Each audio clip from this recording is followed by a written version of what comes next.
This is Emmett. And Jessica. And you're listening to the Friendly Atheist Podcast. Please go to patreon.com/friendlyatheistpodcast to support the show and get your ad-free and bonus episodes. Get your merch at friendlyatheistpodcast.com. Mm-hmm. Hello. Hi, friend. How are you? Good. I was gone for like a week, and then last week we tried catching up on a million stories, we did not even get close. So I thought you meant you and me personally. You meant for the podcast. I meant for the podcast. Uh-huh. There are so many stories to discuss. I'm going to start with this one that is some good news because, we never have that.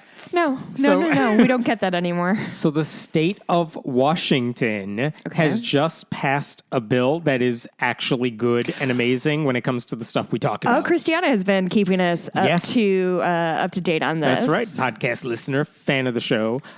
Christiana kept me aware of this, but this is fantastic news. Here's what happened. They have just adopted a law, like a governor's signature away from this law, that would require clergy members to report any information about child abuse to law enforcement authorities, even if they learn about it during the act of confession. Mm-hmm. And that's always been the stickler.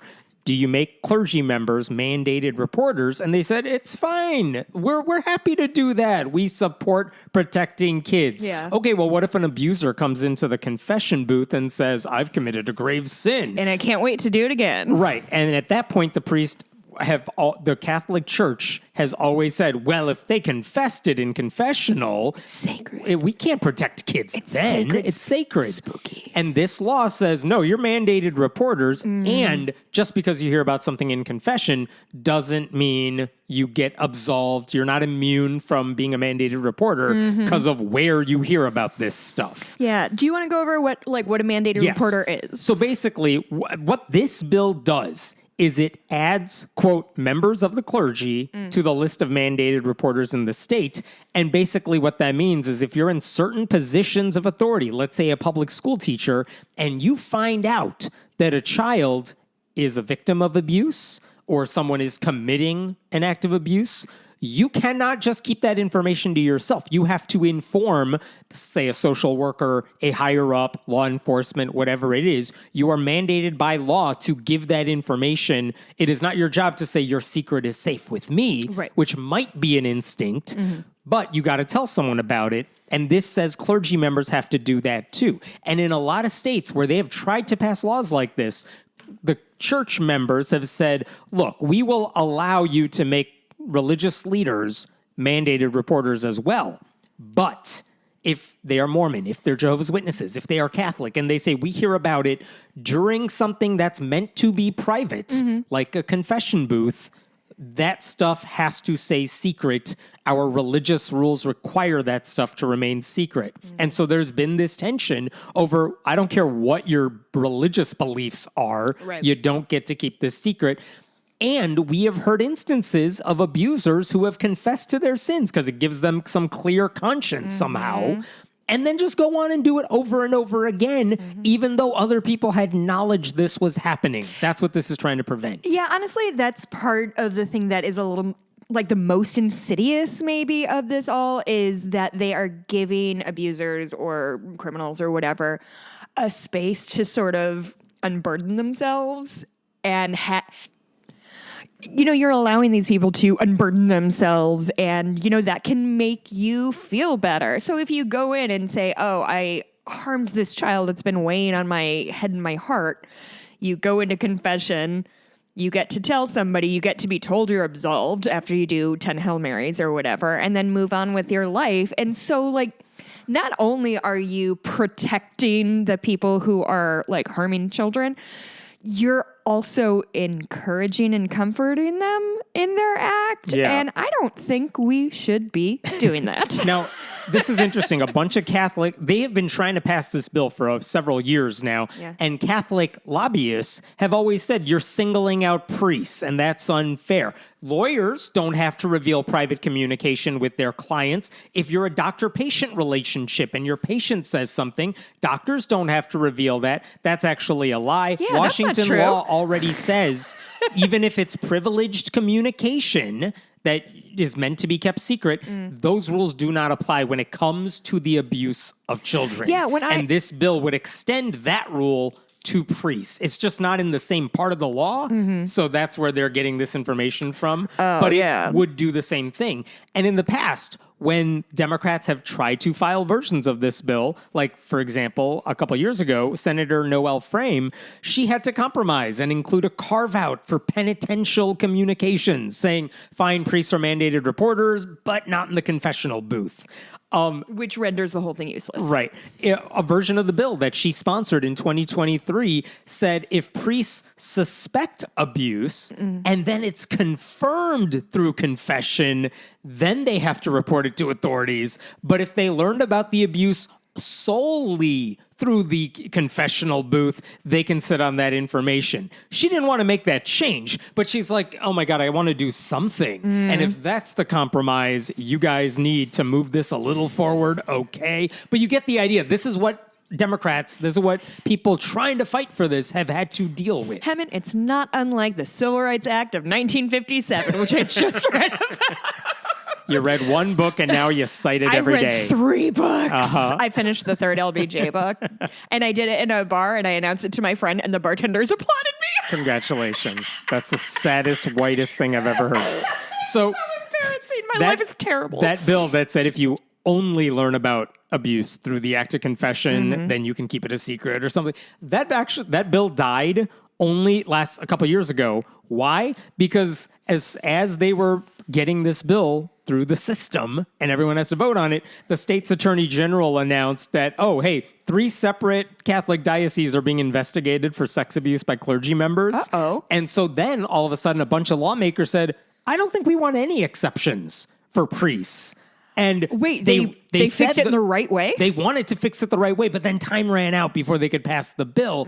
So we're trying it again. And we talked about this earlier in the year that she confessed. Quite frankly, she said, quote, this is Noelle Frame, a state senator.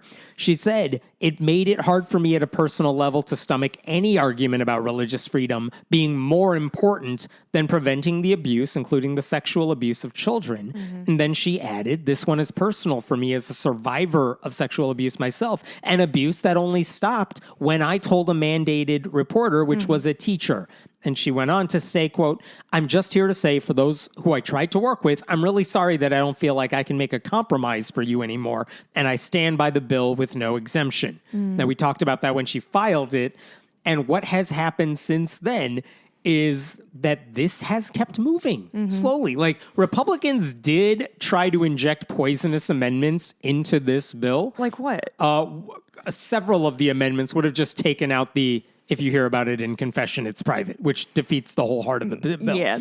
That's not as subtle as they could be. No. I want to play for you what one Republican said during the debate over this bill. This is a lawmaker named Jeremy Dufault, who is a Republican who claimed that the Catholic Church should be let off the hook because it's helped a whole bunch of people who are not victims of sexual abuse. Let me play it for you, then we can make fun of this dude. Every religion has made mistakes. The parishioners of every religion have made mistakes. That does not define the religion. Mr. Speaker, this bill is an attack on the Catholic and other faiths.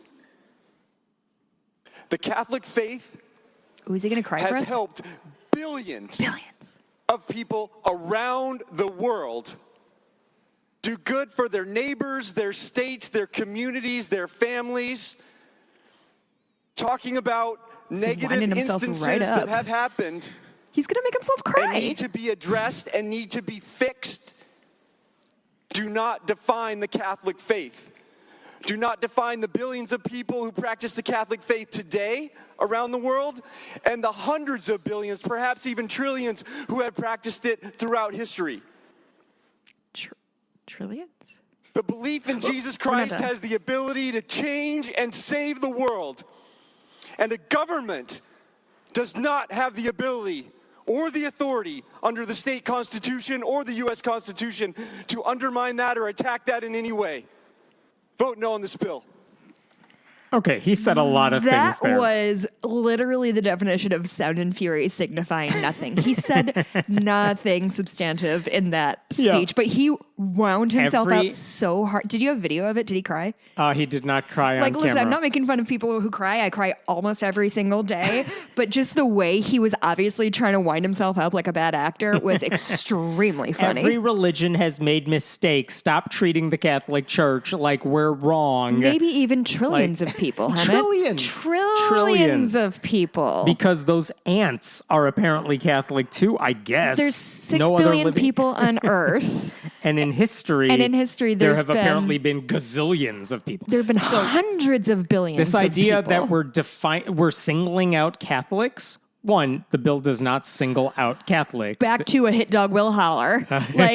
Honestly, yeah, dog, if you're getting really upset about this, then it means you have something to hide. It's not an attack on Catholics. It's saying, hey, here's a loophole, so let's close it. And if that affects you, okay, you should be right on board with this because we're not saying anything that should bother you. I, a couple weeks ago, Also, if Jesus is so damn powerful, like he said, the ability to change and save the world, then a bill protecting children from abuse should not be an issue. Yeah. And it is weird that this dude thinks protecting kids would, quote, undermine and attack the Catholic faith. It's just like whenever somebody was like, we need to like come down harder on homophobes, and people are like, oh, your Christian hate is bad. It's like, dog, we didn't mention you. I talked a couple weeks ago about, I hate myself, getting in a fight with a guy at an oyster bar. I don't want to talk about it too much, except for we were talking about trucks and how stupid they are. And I was... Not Cybertrucks, just trucks. Yeah, Cybertrucks in addition to regular trucks, but basically just big, gigantic trucks and how stupid they were. And I was just kind of going through reasons, and this guy was like getting mad at me because of who I am and what I bring to the table. But anyway, it got to the point where I was like, just last year, a kid in my mother-in-law's neighborhood got hit by one of those trucks because they could not see the kid and he died. And this guy looks me fucking dead in the eyes and goes, kids die for a lot of reasons. And I bring that up to say, that when I get into these arguments with people, that is what I'm looking for. I'm trying to get to the root of you don't care about children dying, you want your truck. And now you said that out loud to me, and now you have to go home and lie in bed and think about, oh, I just said that I'm okay with children dying so I can have a big truck. Now, did he think that? Almost certainly not. But that is the thing I am interested in all the time. And with this guy as well, of like, what is your nugget? Because you're not talking about anybody in particular that you're trying to protect. You're not bringing any He's talking about the act of confession. You're ruining confession. How dare you destroy only thing that matters in the Catholic faith? Like, why are you concerned about other people's confession? Isn't that their business? Like,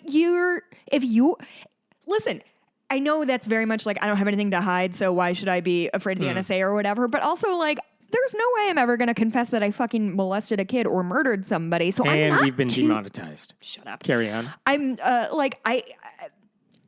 I'm not going to run into a bad issue with this. You know what I mean? Like, It's never going to harm me. Like, why are you trying so hard to protect people who are hurting children? Why don't you care about kids? Why aren't you saying you're right? There are people within our community who are harming children. What can I do about this? How can I protect the Republican children? thing is, the Republican motto is, oh, here's a problem. How can I make it worse? Truly. That defines every law they pass. By the way, the Seattle Times noted that if you are a mandated reporter in the state, which priests would be under this law, you have to report suspicions of abuse within 48 hours to the appropriate authority. And if you don't, the consequence for that, it could land you a year-long prison sentence on top of a $5,000 fine. So that's what the consequences are if you are a mandated reporter and you don't do your job. I spoke with one person, Marino Hardin, who is a former Jehovah's Witness, who has testified in support of this bill. And this is what they said to me today by the way, the good news is that Dufo dude, he spoke, he said his peace of mind, and fell down the stairs and never laughed at him. Everyone did not give a shit about anything he said. They're like, you're adorable. Anyway, let's vote on this shit. Did they get any pushback from like Eastern Washington? I feel like that's a I don't much know more conservative. I don't know where. Sure. But they did get the typical pushback from the Catholic Church, Catholic diocese in the state, Republican politicians. But the bill did pass in the House, which is the big thing that happened now that had not happened before. Yeah. And what Marino Hardin, the former Jehovah's Witness, told me, today, after 3 years of effort, I'm incredibly grateful that Washington state lawmakers have finally passed common sense mandatory reporting laws into law. And then I am grateful that there will be far fewer children going without help and far fewer repeat abusers moving from Kingdom Hall to Kingdom Hall, where Jehovah's Witnesses meet, venue to venue, leaving a trail of hurt individuals behind them. Now, the only thing very well said. that is we're waiting for at this point is for Governor Bob Ferguson of Washington to sign the bill. There's no reason to think he's not going to do it, though the one wrinkle is that he is Catholic. I don't know how that's going to affect any of this. But if and when he signs it, Washington will then join New Hampshire, West Virginia, and Guam. I know, it's the weirdest mix of states there.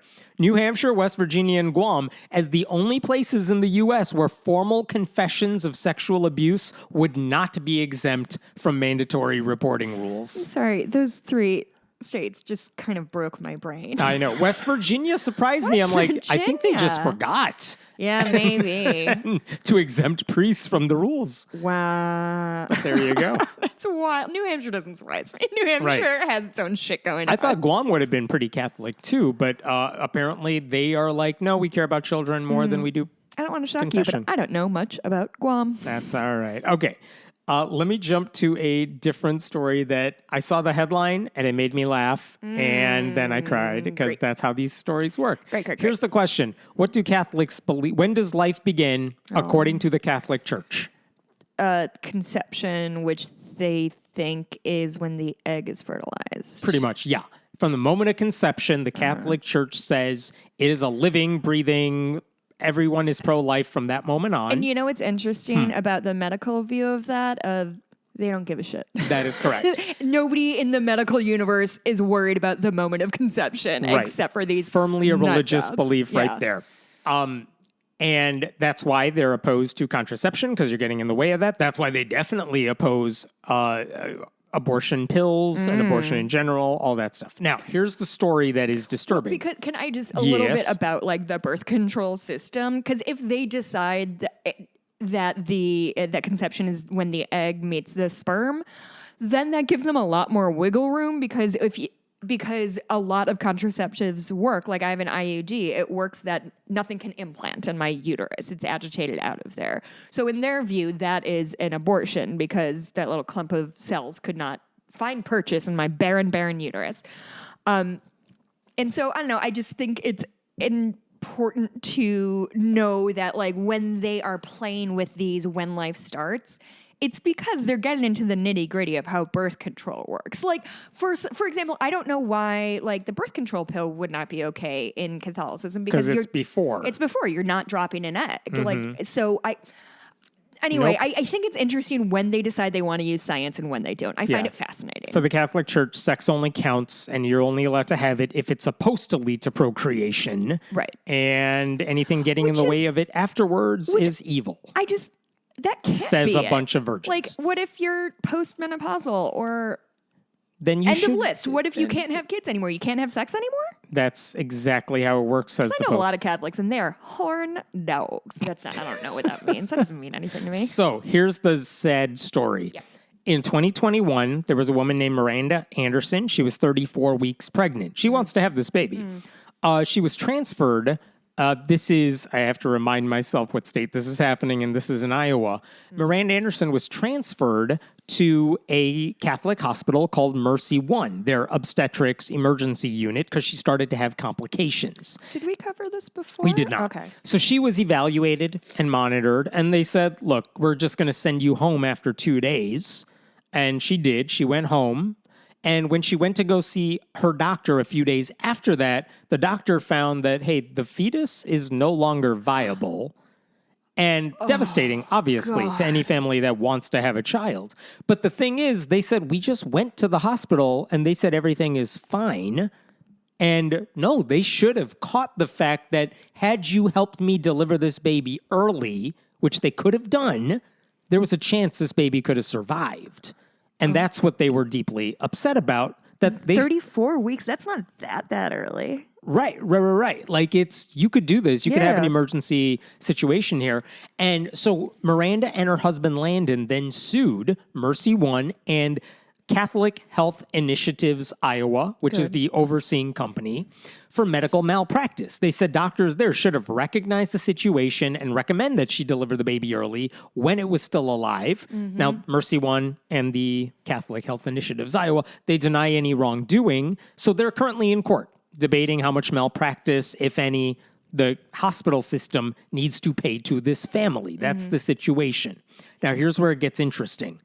An Iowa law passed in 2017 said, okay, there are payments for damages and then non-economic damages, like your peace of mind and stuff like that. And when it involves personal injury or the death of a patient, that is going to be capped at $250,000. For the non-economic damages. If a jury says, yes, they definitely did you wrong, it's going to traumatize you for life, but we're capping it at $250,000. You can buy a small house in Iowa. Congratulations. Right. And now, if there's a really good reason, it should be higher than that. Let's say you had a doctor made a mistake that's going to alter the direction of your life. They made a mistake. They impaired your body in some way. There is an exemption that allows them to raise that. Okay. Now, that's fine. If you're going to suffer the rest of your life due to a doctor's mistake, you may be entitled to a larger amount. So here's the question. This couple lost the pregnancy. Should it fall under that exception so that a jury says you may be eligible for more? Keep in mind, we don't even know if a jury is going to say this is malpractice. Sure. But the question is, would a jury say what this hospital did to this couple, this is not just, oh, I made an oopsie and we should compensate you for that. This is something that's going to haunt them for a long time. Yeah. And the question is, should they be open? Does this fall under the exemption so that a jury could say, no, you owe this couple $1 million. Yeah, we're not going to cap it at $250,000. That is the question they're currently debating in court before this gets to a jury. Does that make sense? Yeah, I think now, so. Here's where it gets interesting. So is it talking about whether a death occurred or just harm occurred? You're asking me a legal question that I don't know the answer to. I guess I'm trying to figure. So I guess, is the personhood of this baby going to be at the root of It could be. Okay. It could be. Like, the question is, if they have a loss of pregnancy, does that count as like an impairment of a bodily function, a loss or impairment, as the law says? And this is where it gets interesting because the Catholic hospital's lawyers are saying in court that the death of a fetus should not fall under the exemption because they do not believe the loss of a pregnancy counts as a loss or impairment of a bodily function. Let me keep going on this for a second. They say that in 2023, the legislature actually amended that law so that the loss of pregnancy was included under the exemptions. So they say when all this shit occurred, it was before they added that. Clearly, they meant to add that. God, can you imagine being these human beings and arguing against a woman? To make this simpler, the hospital is saying the loss of a fetus is not the same as the loss of a baby, according to Iowa law. Therefore, there should be a clear limit on how much they may have to pay out. They say, this is amazing. This is from a local newspaper's coverage of this. In recent court filings, attorneys for the Catholic Church and all that, or not for the Catholic Church, for the Catholic company that owns the Catholic hospital, because it's not a church-affiliated thing, but they argue that finding an unborn child to be a, quote, person would lead to serious implications in other areas of the law. Well, they also argue that the Andersons' unborn child should not be considered a patient for purposes of calculating damages. They're saying, hey, look, Iowa law says fetuses don't count as people. Therefore, this isn't really that big of a deal because, you guys, it's just a fetus. It's not like it's a living, breathing baby. So therefore, the $250,000 maximum is still in effect. So that's us, the Catholics. Is this why people don't like lawyers? I've always wondered why people don't like lawyers, but this feels like it. Are you more mad at the lawyers for the Catholic hospital system or the Catholic beliefs that led them to this hypocrisy? I don't even I want to be clear. know. The Catholic Church is not making this argument. These are lawyers for a Catholic hospital who may not have any obligation to follow Catholic doctrine. Sure. But this is the hypocrisy. And also part of the hypocrisy that I'm noticing is that it's going to complicate legal shit moving forward. I believe, and I don't know if this is federal or state by state, if you murder a pregnant woman, that's a double homicide, baby. It's not like do you think nobody's ever thought about whether a 34-year-old fetus, 34-week-old fetus is a person? Do you think you, John from Iowa, are the first person to fucking think about this? So the Catholic Church's lawyers are like, you guys, come on. We looked at Iowa law. It says fetuses and babies are very different. It doesn't matter to them that Catholics themselves, according to the Catholic Church rules, say, nope, it was a baby, living, breathing human from the moment of conception. We need to call the Pope. He's on been this busy one. layly. Dying? Yes. So the headlines write themselves. Is the other Pope in this. still alive? Have we done this once a week? Yes, he died last like year. 20 years ago. So it's the hypocrisy that's kind of hilarious. Like, none of this should be surprising because the same company has done this before in 2006. Get this. Oh. This is also Catholic Health Initiatives, the company that oversees the hospital. In Colorado in 2006, a woman was pregnant with twins and began to feel sick. Her on-call doctor did not answer his pager when she was admitted to the hospital, and she died later that night. Her husband then filed a wrongful death lawsuit against the Catholic Health Initiatives, saying, look, my wife's death may have been inevitable, but those fetuses could have been saved if they performed an operation right then and there. They did not do that. And the hospital argued in court that you need to dismiss this lawsuit because Colorado law does not count fetuses as people, so there's no wrongful death that occurred. Same lawyers, same system, lawyers for the same Catholic group. Isn't it interesting that fetuses are considered people when it's the person carrying it around who has to deal with it? But the second that somebody has to like pay for it or consider it outside of just inconveniencing that one woman, all of a sudden they're not a big deal. Yep. That's I should say in Colorado, in that situation, boy. the Archdiocese of Denver, this is again 2006, they condemned that legal argument, saying no Catholic institution may legitimately work to undermine fundamental human dignity. But also, that's just a statement they put out, but they couldn't do anything about it because this was a legal battle that they were not technically involved in. God, isn't this exhausting for them? How do you go home to your family? Oh, if you're Catholic, you don't. But again, this idea that, okay, lawyers for a Catholic Church, they should be first in line saying, yes, what happened to the fetuses was horrible, and we're going to treat it as if a doctor murdered a small child. Nope. They're like, it's going to save us money. Fetuses are not kids, you guys. So we all people know are that. Anti-government and pro-business, this is what they are looking for, is like, in my opinion, as a socialist, I believe that every person should be given appropriate health care in spite of where they're in the country and where they are in their life state or where they are in their gender expression. They should all get good health care. And if they don't, there should be consequences because those consequences mean that hospitals and medical centers are more incentivized to not kill people. Mm-hmm. You would think that would be part and parcel. It sure is not. It is not. So we need to, God, this is like the fucking for-profit prison system. Like, your motivations are all wrong. Right, like, you're not here to try to save people. You're here to try to save your own ass in a lawsuit, and that's no good. That is correct. I do remember there was one other story that came to mind when I thought about this, which was a woman who was driving in a highway in Texas a couple years ago. She was driving alone in the lane designated for high occupancy vehicles, and she got pulled over because you're not supposed to have one person in the car in that lane. Oh my God, is it Jesus? And she said, excuse me, I'm pregnant, therefore there are two people in the car because this is Texas and you count fetuses as people, so I'm good. I love her. And she insisted she was following the law. And it actually happened twice. She was trying to make a point here. Yes, she was. Good for And you. The ticket was eventually tossed out because the judge agreed with her logic. Because you're like, well, I guess you're just following the law correctly. And That's this the is best news I've heard in like 3 weeks. That was years ago. I really like that But story. You see how the Catholic Church lawyers now, the Catholic lawyers for this Catholic hospital, yeah. not the church, are like, no, it doesn't. Everyone knows fetuses aren't children. Come on, you guys. I hate this. Let's put the cat back. So I don't know how this story ends, but the headline itself is just unbelievable. In This idea that, we're going to ditch our pro-life rhetoric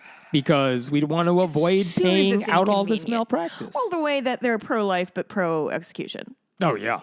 Like, that's an insane fallacy to me. Like, The that is Catholic Church is not, but many Fair Catholics, enough. conservative Catholics are. Many evangelicals Oh, definitely are. brother. All right, let me talk to you about Arkansas. I don't know if you've seen this yet, but this is fascinating. Sure haven't. So, do you remember Jason Rapert? How could I forget our close personal friend, Jason Rapert? That's right. Now, His name is Rapert. How dare he? yes. So, this is a guy who was a state senator in Arkansas for 12 years. For some reason, we heard about him I heard about him more than I heard about my own personal state He senator. was a bigger subject of our stories than Ryan Walters is today. Yeah. For a long time, because for 12 years How's he was Ryan a doing? state. Has he asked He's about me? horrible. Good. He asks about you all the time. Good. Rapert was a state senator for 12 years. He helped push through a lot of ultra-conservative legislation. He also installed the Ten Commandments monument outside the Capitol in 2017, which led to lawsuits that are still ongoing.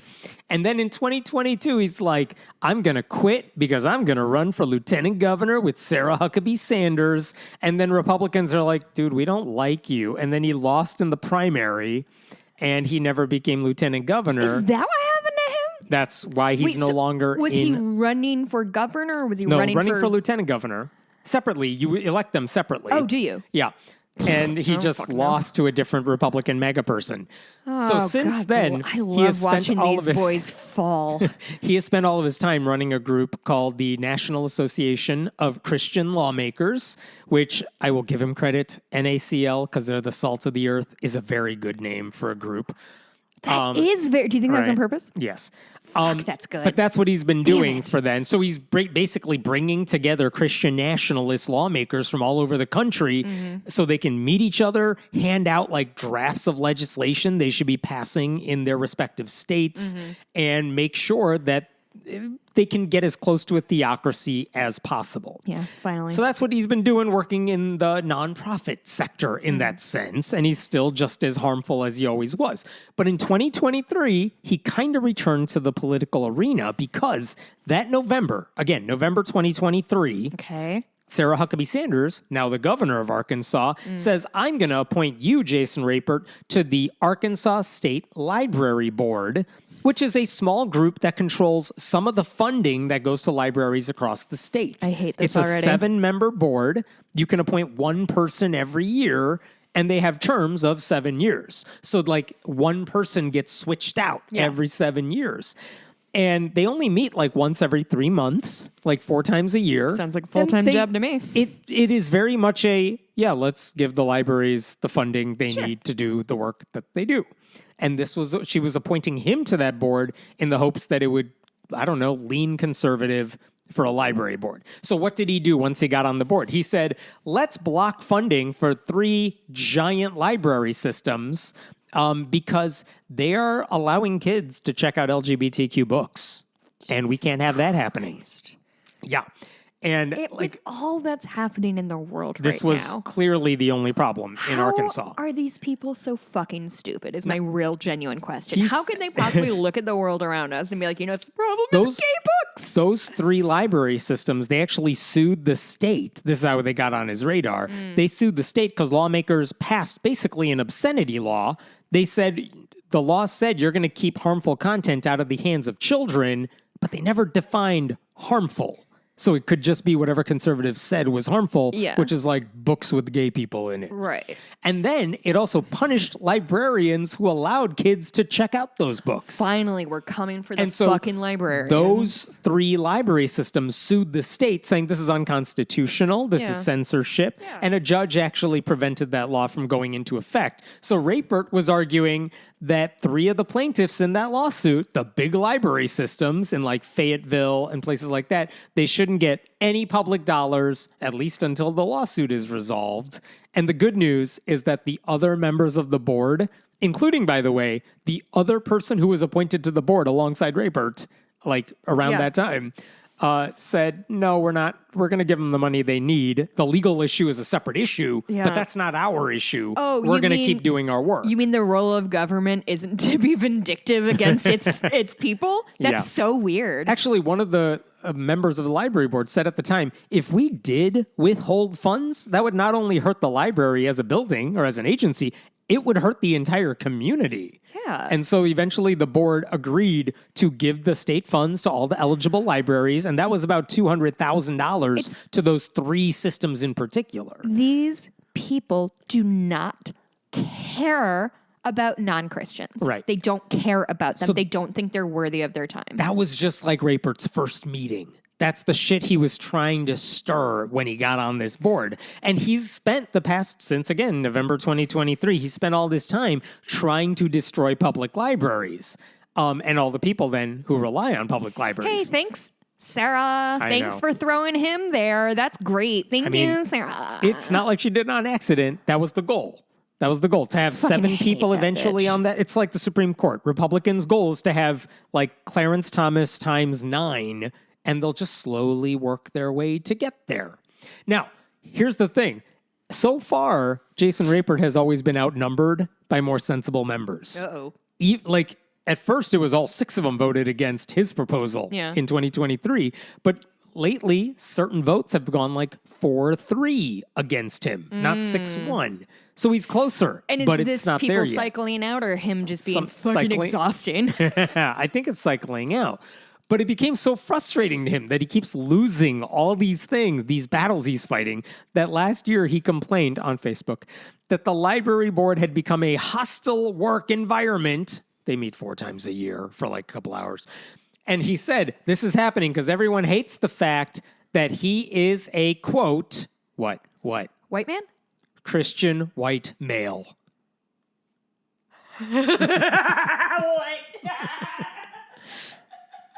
He said, everyone hates that I'm a Christian you white just male. let me know the other 6 people who are on the board. Are they Christian Oh, white man. people? I don't have pictures in front of me.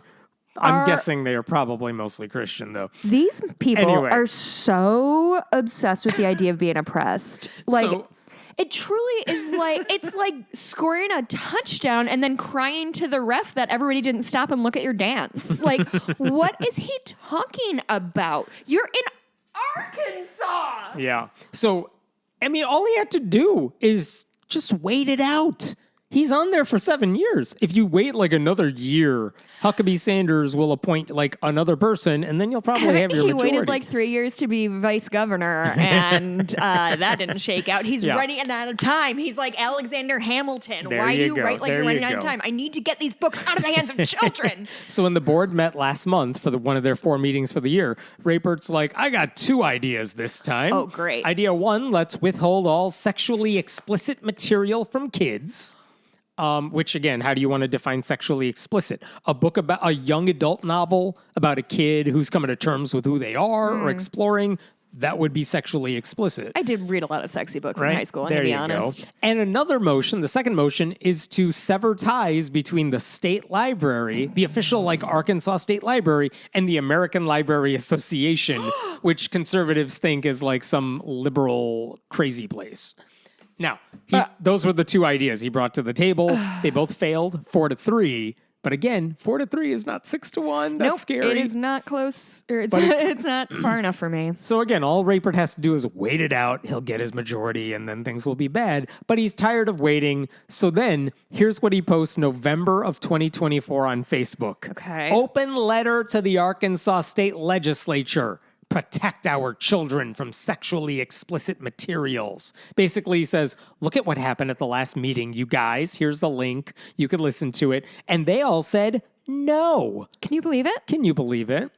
And he says, you will see that for the fourth time and final meeting of our library board for 2024, 5 members of our 7-member board refused to take any action to promulgate policies or rules to protect minor children by withholding taxpayer funds from libraries unwilling to do something to protect kids from sexually explicit materials. So he lost a vote, and now he's like, you guys are out to get me? What is He's tattling, and he's like, hey, all my buddies who follow me snitching. on, all lawmakers, hey, I was one of you. You all know me. You follow me on Facebook.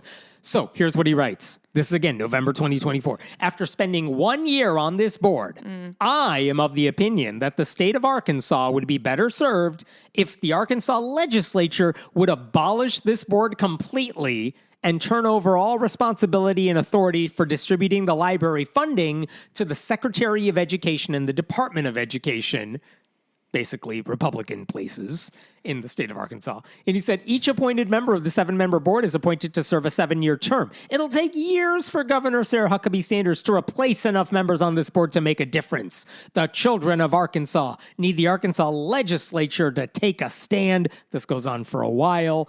And then at the end, please advise if I can be of assistance in any way. So this is what he says. I hate him so much. So guess what happened this week? It did not work. It worked. Fuck you, Hammond. Republicans passed a bill that fires the entire board, the entire state library board, and the bill says 2 things. Number 1, the terms of the members of the state library board serving on the effective date of this act shall be cut short and terminated on the effective date of this act, which is as soon as Sanders signs the bill.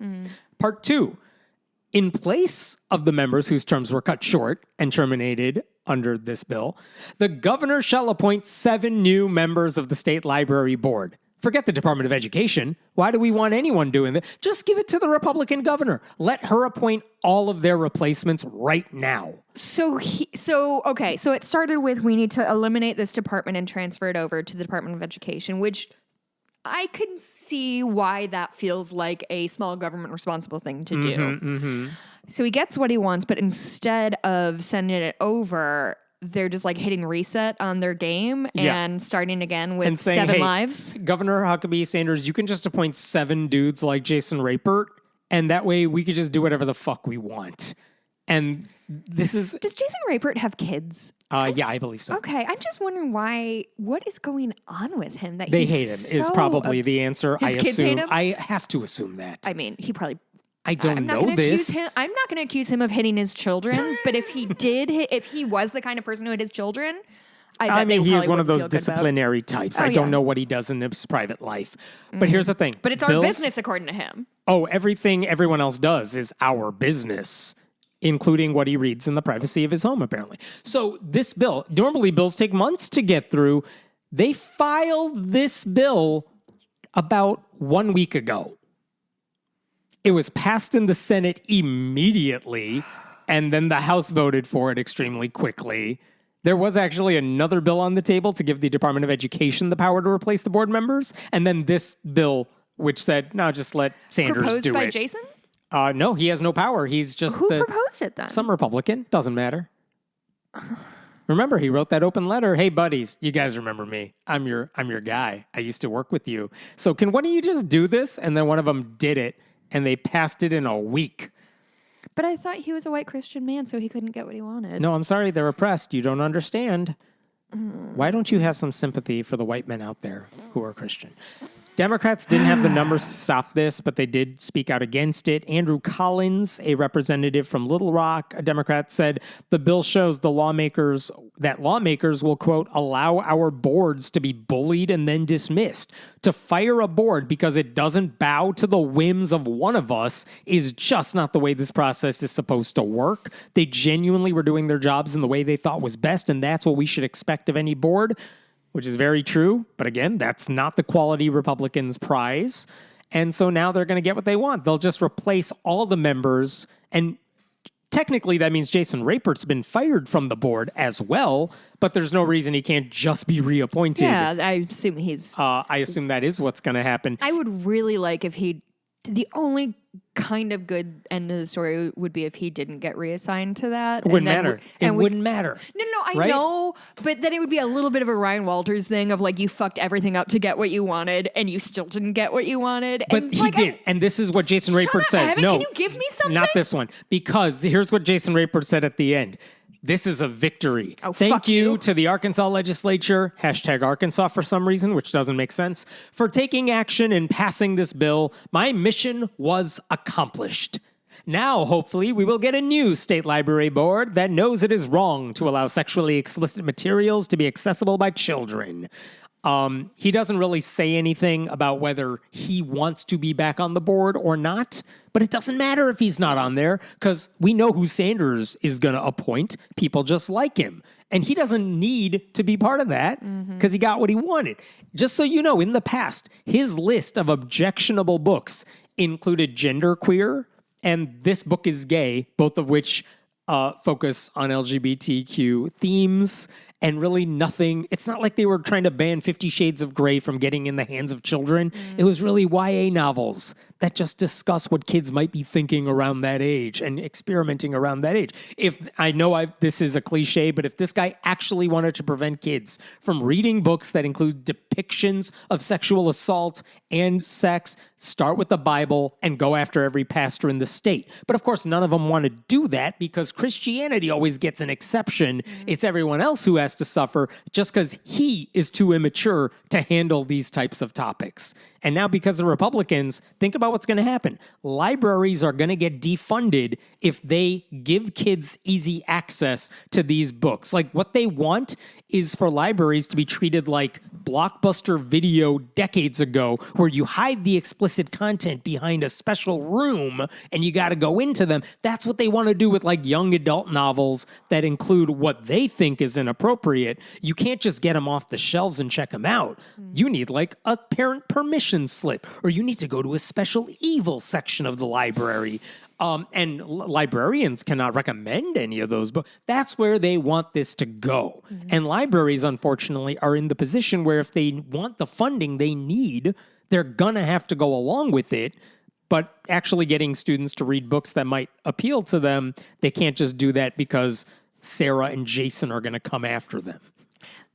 There's an episode of AP Bio where they're talking about the Ohio School Board is doing abstinence only. And Patton Oswalt says, the only thing we can tell kids about condom is they only work 98% of the time and everybody's watching you as you buy them. And truly, that is the most Republican thing of all time of like, they kind of don't really work. But also, you're embarrassed. Oh, you're going to be so embarrassed.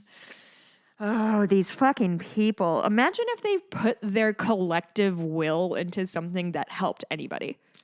That's not how Arkansas works. I so do remember sad. that like a couple years ago when he was still in office, I'd be like, hey, can I get your comment on this bill? And I reached out to Rapert specifically. Like, I want to make sure I'm understanding this right. Do you have any comment? And he basically threatened me like to sue me or something. For what? For reporting on him. I hate to see that. Uh-huh. But that was my last interaction with that guy. I don't know why this story... I made a whole video about it on YouTube. Oh, did you? Yeah. Oh, I don't watch you. That's all right. YouTube. I see your face so much. That's why we do the podcast. I don't remember what I was going to say. All right. For some reason, this I find almost more of a bummer than the last hospital Catholicism thing. I don't know why, though. Like... Don't worry, I got other stories for you. They'll make you feel worse. That's fine. How many? We've been doing this 97 for more years. stories. Okay. Let's talk about Tennessee, because they just passed a law requiring high school health teachers to tell students that condoms only work 98% of the time and everybody's watching you when you buy them. That's exactly it. They have to tell students there's a proper order if you want to have a successful life. It's called the success sequence. And Wait, what does it have to do with condoms?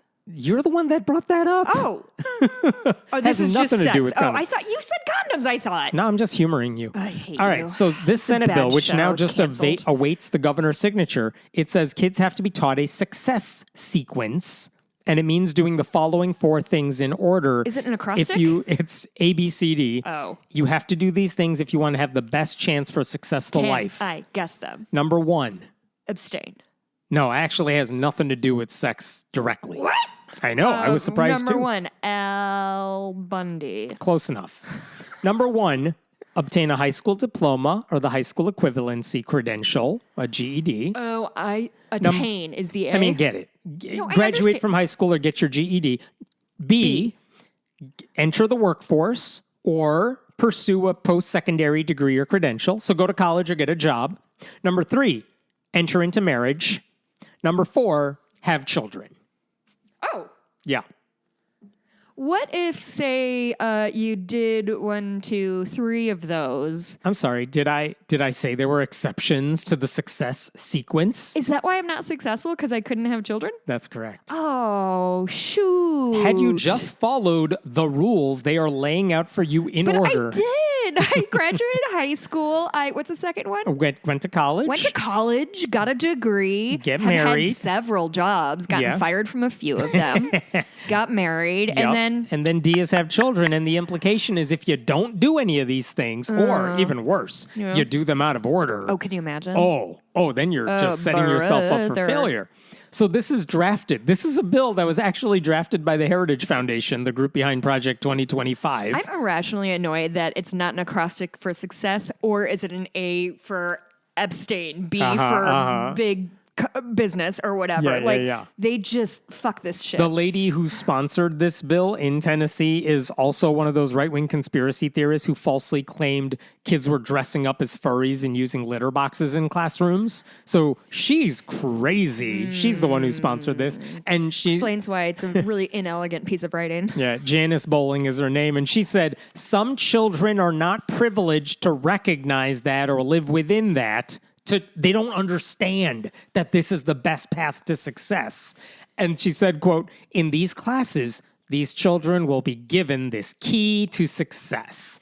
And Republicans say this It's only success... 4 parts? Yep. Republicans say that this success sequence could help lift kids out of poverty. That's literally what they said. Okay, I must have not been paying enough attention because what I heard was graduate high school, go to college, get married, have kids. And then you'll be rich. And that's what most people I know have done. And most people I know are not rich. You're telling me kids cost money? I know. What? Can you believe it? So, like, the thing is, obviously, I feel like none of this. stuff buried in that B section really needs to be pieced out a little bit. Like, none of this is a key to success. Some of these are ingredients that might help you out. But obviously, plenty of people skip certain steps, reorder multiple steps, and they do fine in life. And plenty of people do things exactly in that order and have miserable fucking lives. Did you ever watch Bake Off? No. This just reminds me so much. There's 3 things in each episode, and the second one is a technical bake, and so they get very pared down baking instructions, and so it's literally like make the dough, bake the bread, braid or whatever, and that's what this feels like. Of like, oh, okay, you want to make bread? Okay, let me give you the recipe. First, make the dough. Second, let it rise for some time. Third, do some other things for bread. But like, this is why this is so misguided. It's not that going to college or getting married or having kids is a bad thing. It's that if you don't do those things... You did all those things. Are you happy? Oh, never. Ever. It's that if you don't do those things, that's probably not why you're not making as much money or you're not healthy. Like, there are root causes that we are completely ignoring here. Yes. For example, someone who graduates high school, gets an apprenticeship, marries his high school girlfriend, and then impregnates her when they're both 19. You're following the formula exactly as written, but you may But not now have... you're a 19-year-old with a baby. You may not have much life experience. You don't know yourself. You don't have a lot of money saved up in case of emergency. You don't know if the job you have now is the one you're going to want down the road, etc. Meanwhile, someone who stays single, focuses on her career, spends her 20s dating around and traveling and saving some money, then gets married to someone who has a child from a previous marriage, I would argue, on paper, that person is probably better positioned to have a successful future because some of the biggest concerns in life, money, health, self-awareness, are satisfied. Again, there's no one one-size-fits-all path to success. But this bill says, yeah, there is, and we know exactly what it is, and it's And just it's the a thing lie. that 90% of people do anyway. Yeah, I mean, there are Americans exceptions anyway. in every direction. course. A lot of this depends on how much support you have for from your extended family. Yeah. What's the job market like? What hopes and dreams do you have for the future? But that's the point. There isn't one path to success. But this bill says if you do what we say and you do it in this order, you're going to be better off. And the text of the bill completely ignores the root causes for why someone may or may not be successful. For example, it says married couples who then have children, quote, have higher family incomes and lower poverty rates than their unmarried counterparts. Causation versus correlation. It says kids in, quote, Anyone? stable married parent families are more likely to excel in school. And all of that ignores how people with stability in their lives, in other ways, have the luxury of getting married when they're emotionally ready for it and having kids only when they're prepared to take care of them and able to provide an environment for their kids where they can focus on school rather than taking care of other problems. This feels like Republicans being like, if you don't want to be poor, try being rich for once. Like, truly, like, you're just Who telling needs Medicaid? Just get a job. have you thought about not getting sick, you Right. lazy bastard?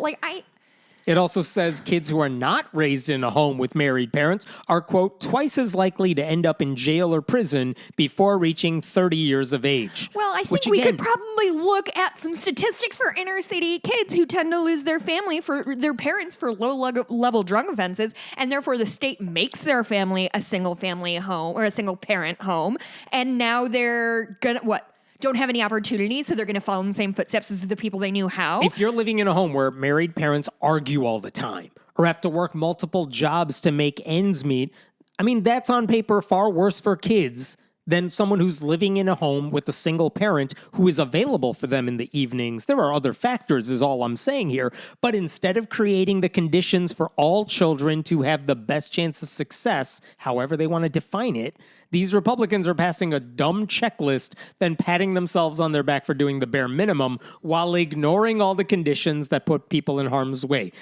They're not going to give you Literally, there's nothing in there that's actionable. Yeah, what are you There's going to no do? advice. You want to help people be successful in life? Give them access to free financial health care, support. free child care, give them access to birth control, give them guaranteed income. Republicans don't want to do any of that because they don't actually care about your success. This bill is to make them feel better. It's not going to help kids at all. By the way, during this exact same session of the legislature in Tennessee, the same lawmakers shot down a bill that would have provided universal pre-K for kids in the state. So interestingly enough, there's like 4 Democrats in the Tennessee legislature. One of them is a wonderful lawmaker named Afton Bain. She tried to amend the bill to address all these concerns. Like, it wouldn't eliminate the 4 steps, but the whereas clauses before we get into the success sequence basically would have addressed. I'm reading you some of this because it was wonderful to read. She said, whereas millennial women have come of age in an era marked by wage stagnation, skyrocketing student debt, unaffordable housing, and the rising costs of childcare and healthcare, all of which make marriage and family formation increasingly out of reach. Whereas, over the past 45 years, the decline in children living with married parents reflects not a rejection of family values, but the growing economic instability that delays or deters marriage and childbearing. Whereas nearly a quarter of children today are raised outside of marriage, a statistic driven less by personal choice and more by structural barriers that make partnership and parenting financially precarious. Whereas while children raised in stable, well-supported families tend to thrive, our focus must be on creating conditions where all families, regardless of marital status, have access to opportunity, security, and community support. This goes on for a while. And she offered that amendment to the bill. And how did it go? Defeated 72 to 22. Not surprising, but further proof that Republicans don't want to fix the underlying problems. They just want to redefine them and act like they actually have simple solutions to everything. And as a friendly reminder from the friendly atheist, if you see somebody stealing food or diapers, no, you didn't. Right. I think actually the thing that surprised me the most about the success sequence is that it didn't include anything about Religious church. at all. Yeah. That is surprising. Right? Like, I was expecting them to say that, but I think they want to avoid that particular type of pushback. I'm sorry, for the first time ever, For the first time. they're being prudent about their word choices. But yeah, like going to church isn't the reason someone's successful. Yeah. Marriage isn't the reason someone's successful. Having kids isn't the reason you're successful. But if you're healthy and educated and have the luxury of time, you might be interested in some of those things. But like you mentioned earlier, like no one ever learns that particular correlation causation lesson. By the way, the leader of the Republican Party right now, the president, is someone who allegedly paid someone to take the SATs for him, is on his third marriage, ignored his kids when they were younger, and still some of them now. And the shadow president is someone who has at least 14 kids with at least 4 different women and uses Twitter as a dating account for himself. Wait, who is this? Elon. And those are the family men that the Republican Party wants to apparently promote as role models, I guess. And Trump, not to mention. Like, Yeah. that's it's very much like the rules are for thee, not for me. Of like, you need to get married and have children and have a 9 to 5. I am cut for something bigger than that. Yeah. Like, these fucking people do not care about anybody who is not them. Yeah, the Associated Press says that similar bills have been proposed in other red states like Texas, Kentucky, and Ohio, and one has been signed into law in Utah. Cool. Yup. Cool. I'm Utah, yeah. The problem with Utah is not enough people get married and have kids. That's what I've always said about Utah. Yep. They have such a demographic problem right there. Let's talk about Republican Senator James Lankford. Recently, we talked last week about how they were trying to eliminate the Johnson Amendment or like people violating the Johnson Amendment, endorsing candidates from the pulpit and whatnot. Well, James Lankford of your favorite state, Oklahoma, he has introduced a bill to protect Christian pastors from being targets of the IRS. And he said in an interview, he admitted in an interview, this is totally not necessary, which is hilarious because I don't think he meant to say that. But here's the bill. He actually proposed. He said it wasn't. He said it. He proposed the Free Speech Fairness Act. Come on. Yeah. Come on. Yep, that's what it's called. And this would get rid of the Johnson Amendment. Obviously. And his bill would allow pastors to endorse candidates from the pulpit without any fear that it might interfere with the church's nonprofit status. Yeah, it must be really hard to live in a world where the things you say and the positions you hold are kind of dangerous at this point in time, and you never know when the wrong person is listening and they might come get you. I can't imagine what that must be like. So his bill does a couple things. It says if you endorse a candidate in the ordinary course of whatever it is you do as a nonprofit. So if you happen to endorse a candidate during a sermon, which is a thing you do every week. Accidentally do. If you happen to do it. It's like sometimes you accidentally say the F word, sometimes you accidentally. But if you do it in the ordinary course of you didn't go out of your way to endorse candidates. You were just doing a sermon, and part of the message you were preaching is endorsing a candidate. Then he says that doesn't count. It's like Quentin Tarantino writing a script. He's like, I don't know, the script just happens to have the N-word in it a bunch. How could I do anything about that? And he says, as long as it doesn't really cost you any money to do the thing, you're not like paying money as a nonprofit to endorse these candidates. You're just letting them speak on stage. He's saying those two ways. Letting them speak on stage is not the same thing as the things you were just saying. You just said his name. If you do it in the ordinary course of whatever it is you do. Having a politician speak to your congregation? Yes, because you're just delivering a Sunday message. From a stranger. Sure, but to make a point about values. Oh, you could get away with it. Asks me to speak at their it church. Doesn't cost you any money, so as long as you're not paying people to like come give a speech or something like that. Then he says the IRS cannot come after you. That is a classic conservative point of view of if you're not like exchanging money during something, it's worthless. Like such a Republican point of view of like, oh, you spend all day cleaning your house and taking care of your children. That's worthless. not real. Who cares? You don't work. I hate these people. I would also point out there was just last week, there was a sermon in which a candidate endorsed a school board, where a pastor endorsed a school board candidate. Here's what he literally said. I don't have the audio. It doesn't matter. But here's what he said. We want to pray for and encourage our sister, this woman, who is running. She goes to church here. And I already know some people are like, well, Josh, the IRS says you can't tell us who to vote for. Listen, the government should have no type of leash that is strong enough to hinder the church from doing what is right. And so we want to encourage you to vote for Kim. I'll also be voting for this other lady because there are 2 seats open. And those are the 2 candidates I believe will uphold the strongest and focus on the strongest things that need to be focused on the school board. He did that last week during a sermon. Those 2 candidates went on to win that election, clearly endorsing candidates from the pulpit. And what James Lankford is saying is, well, he did that during a sermon. And he's just saying it. He's not paying any money or anything like that. The IRS should let that one slide. Now, here's the interesting thing about him saying that. He did an interview with Christian hate group leader Tony Perkins. And I want to play 2 clips for you. The first is where he makes clear this is all completely pointless. Oh, good. I'm glad I get to hear this. All right, so let me play this clip for you. And just listen to how he defends his own law. Well, let's go to something else you This and is I Tony passionately care about, and that is the ability of pastors to preach the Word of God as it applies to the issues of our day, including politics. You care about that as one who's been in the ministry, and so you have introduced the Free Speech Fairness Act. Talk about that. Yeah, pastors should be able to preach the Word of God. They should not have to worry about an IRS agent sitting in their congregation monitoring their speech to make sure they don't mention something in politics in their sermon. That's absurd. But we're the United States of America.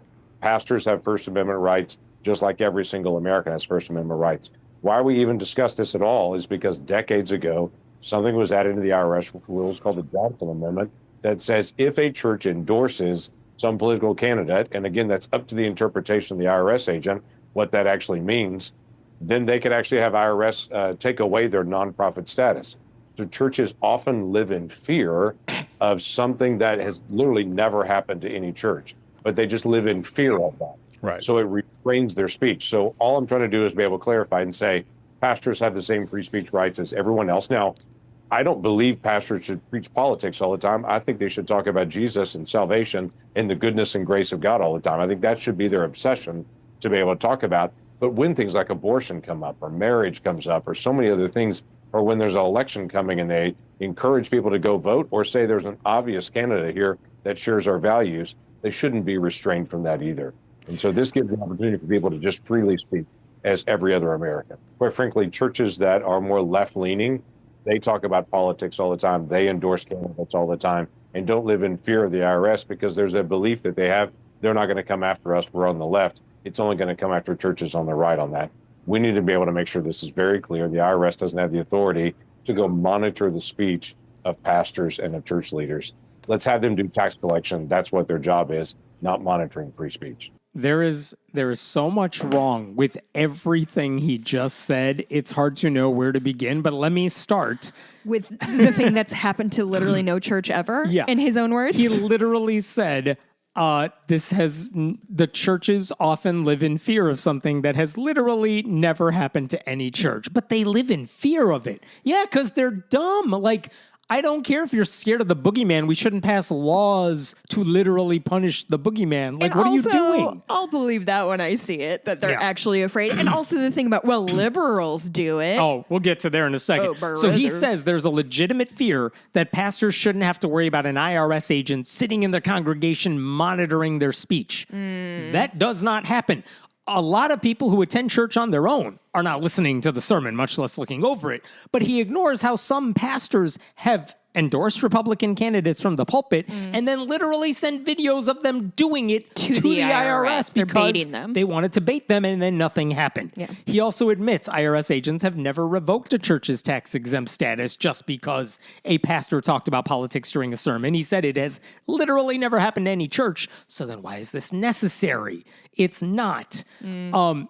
Conservative Christian pastors are very good at doing whatever their religion teaches them to do. They make up a problem, and then offer their religion as a solution Correct. to a problem that doesn't exist. That is correct. What is sin? Sin is not real, but they say, well, if you accept Jesus, we can defeat sin, which is a problem we just made up by ourselves. Yeah, they the give you the disease so they can sell you the cure. Yes, the IRS is not coming after pastors, but if you elect Republicans, we will ensure the IRS doesn't come after pastors, which is not a thing that the IRS does. You get the idea.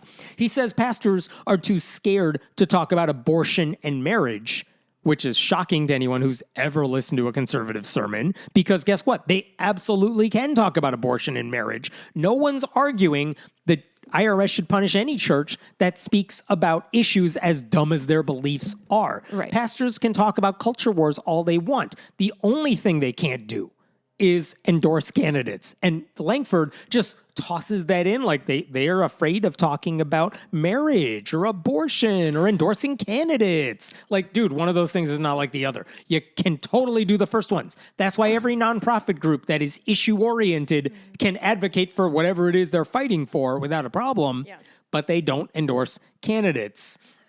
And then he said later in that interview, he said liberal pastors, what did he say? Churches that are more left-leaning. They talk about politics all the time. They endorse candidates all the time and don't live in fear of the IRS because there's a belief that they have, they're not going to come after us. We're on the left. It's only going to come after churches on the right. Susie's mom lets her stay up till 10 p.m. and eat ice cream for dinner. So I want to stay up till 10 p.m. and eat ice cream for dinner. Like, what are you talking? You're just making shit Left-leaning up, dog. churches do not endorse candidates all the time. If they did, they should be punished for it. Yeah. And two things about that. One is there are a couple of examples of left-leaning churches that actively endorsed Kamala Harris. And guess what? I think the IRS should go after them too. I'm not saying otherwise. So this is not hypocritical. But the other thing is I think he's referring to events like Souls to the Polls, where a lot of black churches are like, we're going to make sure you're registered to vote and we're all going to vote together, which is fine for any church to do because that's different from saying, I want you to go to the ballot box and vote for the following candidates. That is a different line that those churches are not crossing. Wow. And then the funniest thing to me, at the end of that, he said, come on, the IRS doesn't have the authority to go monitor the speech of pastors and of church leaders. Let's have them... Especially now that we're gutting it. Yeah, let's have them do tax collection. That's what their job is, not monitoring free speech. Okay. But the Republicans are defunding the IRS so that they can't do tax collection either. You guys, it's just that you're pretending that you're just like this own little island unto yourself. You're like fucking Henry David Thoreau, who was like, oh, I'm off in the middle of nowhere. I'm in the wilderness. I live by my own rules. But his fucking mom was doing his laundry and his sister was making his meals. Like, what are you guys talking about? Like, you are not paying taxes on your property. You're not paying property taxes. And I've seen where some of these churches are on Michigan Avenue in the heart of Lincoln Park. That is worth a lot of money that you are withholding from the government because you decided you wanted to be a church. Fine. That's the agreement we all made. But if you're not going to pay for your little parcel of land, then you're going to have some restrictions on what you can do with this little parcel of land. Like, it's just... it's truly like Henry David Thoreau, like pretending that they're all independent and by themselves, when in reality, if they had to pay the same amount of taxes as their neighbors did, they would lose their fucking minds. They wouldn't be able to do any of this. We, as a country, have been subsidizing churches for centuries. So, sorry, dog, you don't get to do everything you want all the time forever. I don't know what to tell you. That's life. I don't know if this bill will pass, probably won't, but even if it does, it'll only stop the IRS from doing something it doesn't do right now and won't be doing anytime soon. Last week we talked about, hey, the IRS actually did send a letter to a church that endorsed candidates and then it was like, shut it down because basically the church's lawyers are like, you can't come after us. And the IRS is like, oh, right, we can't. I mean, maybe it's just because I was reading about how LBJ worked the Senate to get what he wanted. I'm so jaded on not politics, but leaders. I'm jaded on leaders who are just lying. That's the thing I think I will never be okay with. Of like, you guys are just making shit up and just lying. And I don't know what to do about that. Perkins, the host, could have called out any of that hypocrisy. Why would he? But of course he didn't. That's not his job. Lying for Jesus is always okay for conservative Christians. Yeah, I don't know, man. I got one last story for you. This is a quick one, but Politico reported recently that the Department of State has opened up a brand new task force to stop anti-Christian bias. Oh, fine. Oh, we heard about this. Didn't this pop up a while ago and now it's actually happening? Yes, Donald Trump signed an executive order about Who's not anti-Christian bias. And now the State Department, according to a copy of an internal cable obtained by Politico, will work with an administration-wide task force to collect information involving anti-religious bias during the last presidential administration and will collect examples of anti-Christian bias through anonymous employee report forms. And they're going to meet on April 22nd to discuss all the complaints. I hate this. Yeah. This is so fucking pointless. First of all, the idea that anti-Christian bias needs to be rooted out of the government is dumb for a bunch of reasons. For one thing, what counts as anti-Christian bias? What, someone putting up a rainbow flag on an embassy or something? They're not someone trying to say that, are wishing them happy holidays? Like, I don't know what counts, but like, it presumes that Christians are the victims of discrimination, when in reality, they're usually the perpetrators. Well, and also, again, I cannot, like, this shit makes me fucking crazy because it's like, look at the Senate, look at the House of Representatives. Look 98% of elected Republicans are Christian. Every president we've ever had. 87% of Congress is Christian from both parties, and complaining that Christians have it rough is like saying the problem with racism in America is that it really hurts white people. That's exactly what it is. That's like the fucking thing they brought to the Supreme Court of like, the coach doesn't want to just pray quietly to himself. He wants to make it. He wants himself to be the center of attention. Right. And we're gonna just fucking kowtow to like these whiny dudes. Is that what we're a country of now? Just kowtowing to the meanest, shittiest people we have. When the State Department says we're rooting out anti-Christian bias, they're sending a message that, okay, Christians can't be discriminated against, but look, the rest of you are fair game. Fucking trans people, Dude, game on. Like, right? Brown people, whatever it is you people believe, fair human game. women. Yeah. Like, so that's why the focus, it mentions anti-religious bias, but it's very clearly focused on anti-Christian bias. They're singled out in that sense. Another concern, Politico reported, is that the executive order encourages employees to snitch on each other. This is a quote from the article.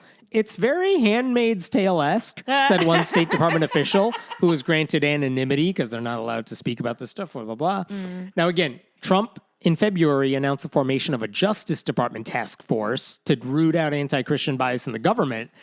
And that executive order, we talked about this, all over again. he listed a bunch of examples of what he was talking about. Ooh, let's hear him. No, we did already. Oh. You don't listen to this podcast. You don't understand. I don't.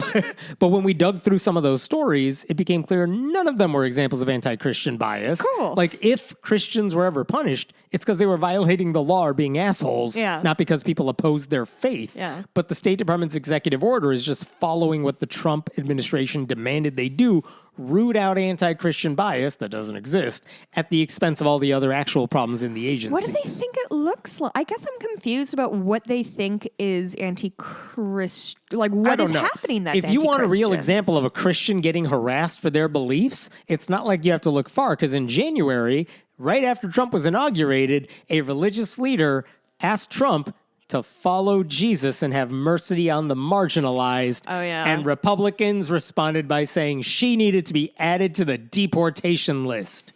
She's from New Jersey. And then they implied that she is an idiot and she's bad at her job. Oh. Meanwhile, Trump has threatened to deport millions of Christian immigrants. I heard trillions. Different story, yes. But like all of that stuff, deporting people who happen to be Christian because they're brown or whatever, like those are more direct examples of bias against Christians than anything you'll find from this executive order. If you want to protect Christianity, you should get rid of in the administration of all the people who make Christianity look bad, Also, which is pretty much everybody. I feel like a lot of immigrants coming up from South and Central America are themselves Christian or Catholic. Yeah. So deporting all the people you don't like. them is bad or fine? I can't remember again. Evangelicals in Christian media are coming to terms with the fact that all of the deportation threats from the Trump administration is going to come back and hurt them. Yeah. There was an article in Religion News Service this week about the genuinely good job that a couple of big Christian ministries are doing in North Carolina, which has been ravaged by Hurricane Helene. And they were saying these Christian ministries are actually helping people rebuild homes. Yeah. And as far as I could tell, no strings attached. They were saying, we want to help you out. There's some things we can't do. Well, they put a Bible in the side table know. drawer like a hotel. I didn't see any of that, but like in terms of stuff, we can't do roofs because it's a danger. Sure. But we can help you with other stuff. And it's like, you know what? Good on them. That included Franklin Graham's Samaritan's Purse ministry. Good on them. Yeah. But the one thing that was also in the article, I'm not blaming the reporter for this, is that why do they need a lot of help in North Carolina? Because FEMA has said, we're not going to give you 100% of funds for your recovery efforts. Why? Because it's kind of a state that has blue governor. Yeah. So FEMA wants to punish North Carolina. So North Carolina? yeah. And so this is the way the Trump administration's working. And there was no connection made between the fact that the same people who support these ministries probably voted for an administration that wants these people to suffer even more. And I think that should be pointed out. So you could say, yes, let's get rid of anti-Christian bias. Guess what? Democrats are not for Christian bias. And I would like examples of what they're talking about. Maybe someone should snitch in the State Department. Truly. What are they going to complain about? I don't know. Anyway, I'll stop there for now. We have a lot to talk about in the bonus as well, I think. What do you? Oh, well, I have some things to say. Do you have anything to say? No, probably not. Well, the first thing we're going to talk about is that episode of Survivor that I haven't seen, but I was on the phone with my best friend, and she knows that you like Survivor because she listens sometimes, and so she tries to like vicariously enjoy it. And so there was some episode, what we'll talk about, that like Leslie said she and her husband were both crying, and I texted him to ask him about it, and he's the worst. Yes. I saw Jordan Jesse go last Friday. I'm going to see a couple movies on this Friday at the David Lynch Fest that I'd like to talk about.